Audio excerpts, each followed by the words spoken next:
saw this really insightful and thought-provoking post answer. It was written by I'm drinking rosebuds tea. You can see it. Ooh. Anyway, it's very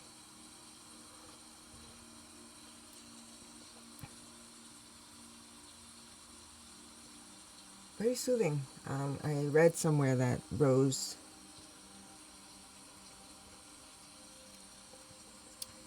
tea, rose anything, helps you with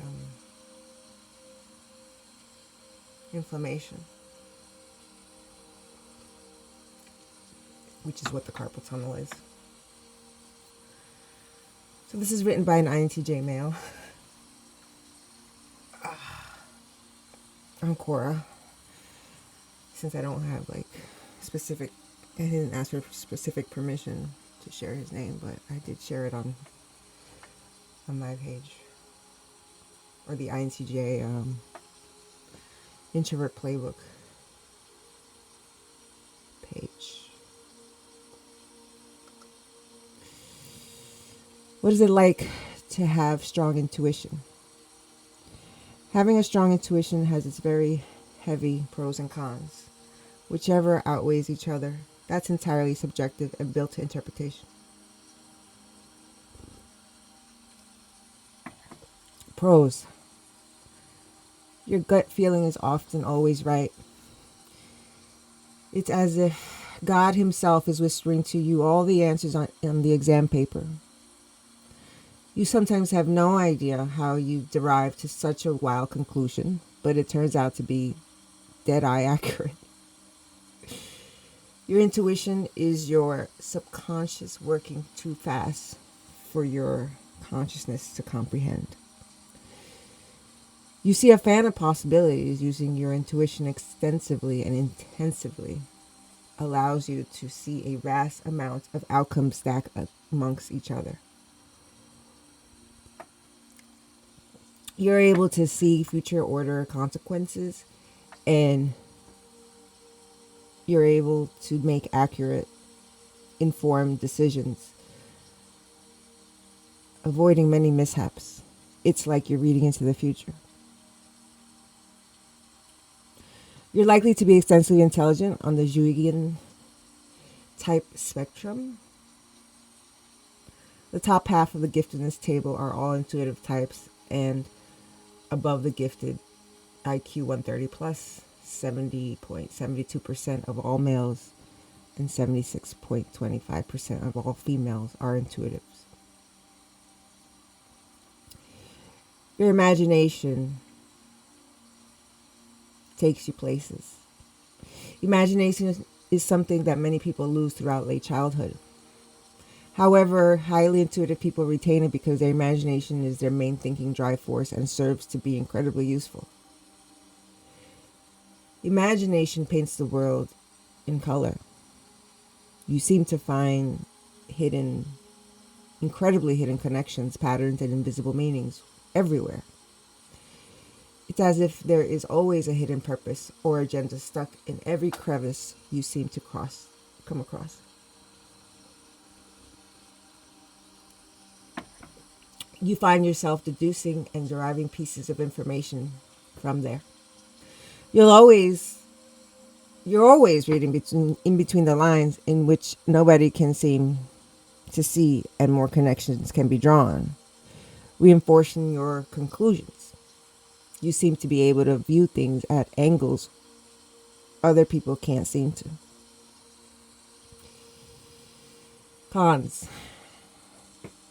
You'll come across as overthinking or delusional, because you're able to see things that others can't or don't comprehend. They'll frequently doubt you. It's common thinking, where one reviews their own perceptions against another. In the case that they don't match or coincide, they'll naturally take the side of their own perception and therefore will write you off.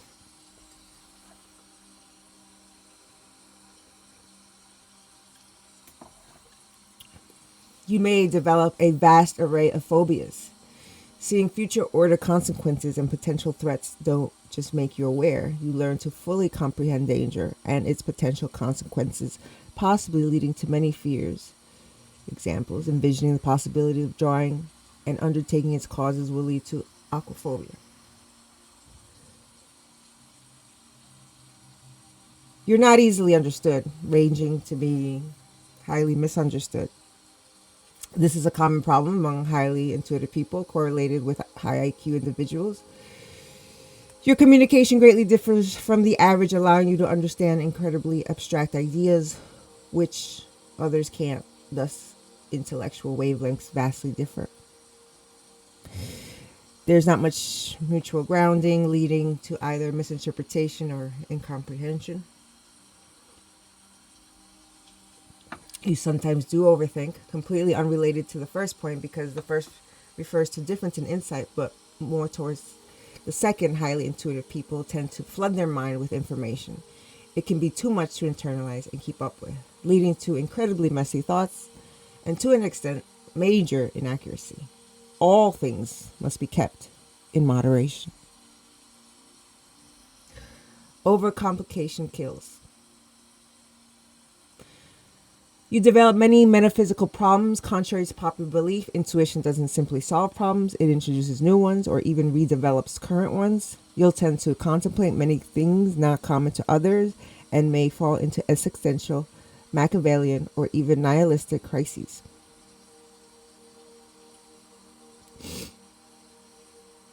You're almost likely going to muddle through this alone because the people around you won't be able to help you with problems they don't even know exist. Having a very strong intuition feels like your mind has a background processor that's constantly running. Your mind is always working behind the scenes, and you're either subconsciously absorbing information or building onto a much larger superstructure in your mind.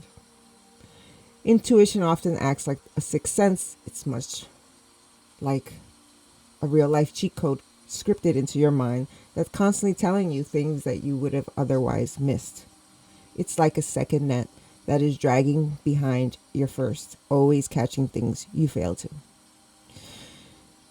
Having a strong intuition feels like there's a much deeper extension to your mind, heavily concealed, and to some extent, even labyrinth-like and unknown to you.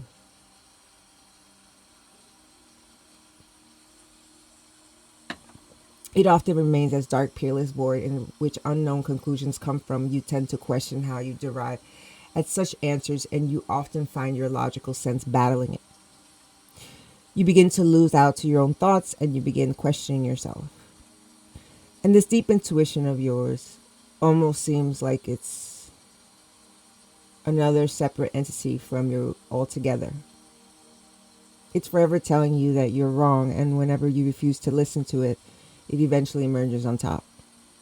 It then plasters on a smirk, and its smug tone always mocks, "I told you so." A strong intuition may eventually manifest into an entity that seems to tell you what to do and what will happen, often without telling you why. It acts as the devil's advocate to your initial thoughts, as well as your guardian angel who waves red banners in front of your face. Having a strong intuition is the very personification of another deeper, wiser voice that you'll never seem to understand or fully know. Always opposing and nagging at you, but always for your benefit and holds your best interests at heart. Your intuition is often a paradox, your greatest friend and your worst nightmare.